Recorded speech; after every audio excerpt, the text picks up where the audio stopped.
Joining me now to discuss whether the president's abrupt shift in policy will quell the firestorm of opposition that has arisen across the country. We're joined tonight by Jim Toohey. He's the president of Ave Maria Catholic University. Jim also served as director of the White House Office of Faith-Based Initiatives and assistant to President George W. Bush.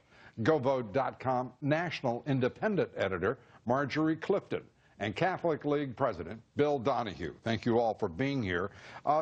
Jim is, if you will, the man on the front lines with an institution to oversee in the midst of all of this. Are you placated, satisfied as a result of what the White House terms an accommodation? Lou, I'm more confused than ever. I had hoped today he'd provide clarity and show that the rights of conscience and religious liberty would be protected, but instead I was told that there were details to come that would explain how our paying for our health premiums would in some way not be subsidizing a new universal birth control benefit that would provide not only contraceptive services but also sterilization and abortion-inducing drugs. So to us, we're as concerned as ever and did not feel at all today that the president's statement added any clarity. It added more confusion. Marjorie, your thoughts as the president, for some reason the White House wanted to resist the language of compromise, instead assert the word accommodation, and just hearing from the president of a distinguished university, Catholic University, who will have to deal with this, what are your thoughts? Well, the Catholic Church has a policy on issues like paying for wars indirectly with our tax money, paying for the death penalty, which we also pay for with our tax money. It's indirect cooperation. And I think that in this case, this is what it'll fall under, indirect cooperation. We're all paying into a system. But actually, I think this compromise is a good one. It is one that it acknowledges the rights of women and the rights under the Affordable Health Care Act, but it also acknowledges religious freedom, and it I guess keeps the Catholic Church exempt from having to directly pay into they disagree with, and rightfully so.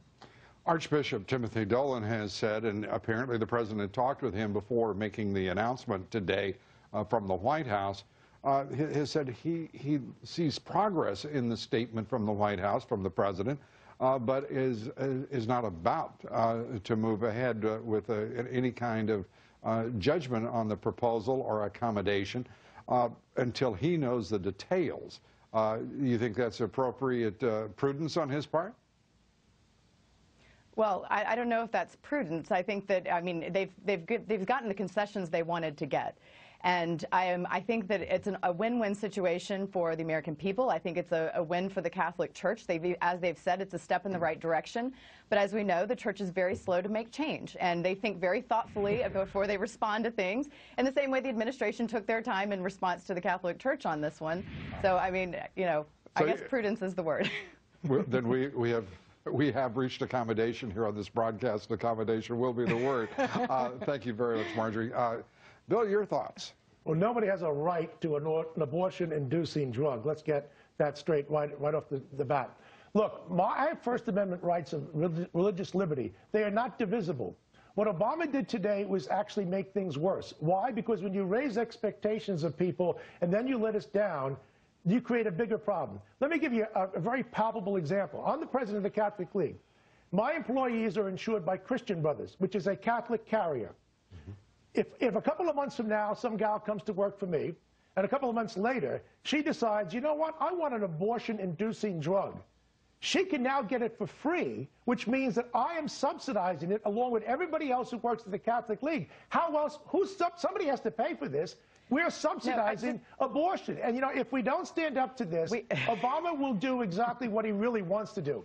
In 2007, to Planned Parenthood, the first thing I do on the day I become President of the United States is to sign the Freedom of Choice Act, which would require Catholic hospitals to perform abortions. He didn't get that, but that's the direction he wants to go. The man is a liar and a phony, and this will only incite Catholics to rebel, along with evangelicals, Jews, and Mormons, who are constantly calling my office. I've never seen anything like it.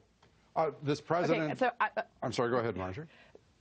Lou, I have to weigh in because, Bill, just to be very clear, the FDA has not approved any abortion-inducing drugs. Yes, they none have. of those Ella. under the plan are Ella. actually. Ella. No, that. Yes, well, they have. So we could go into the biology, but the clear thing that's also very That's important factually is wrong. that birth control. No, it's actually not. But birth control is not.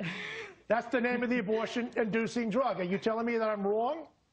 We both can't be right on this. We can't be both right on this. Okay. Let's do. Bill, you can go read the we can read the FDA legislation on this, but I want to make another point. I have another point I want to make, though, is that contraception is not only, or birth control rather, is not only about contraception. It is about reduction of cancers, ovarian cancers. It's about prevention of polycystic ovaries.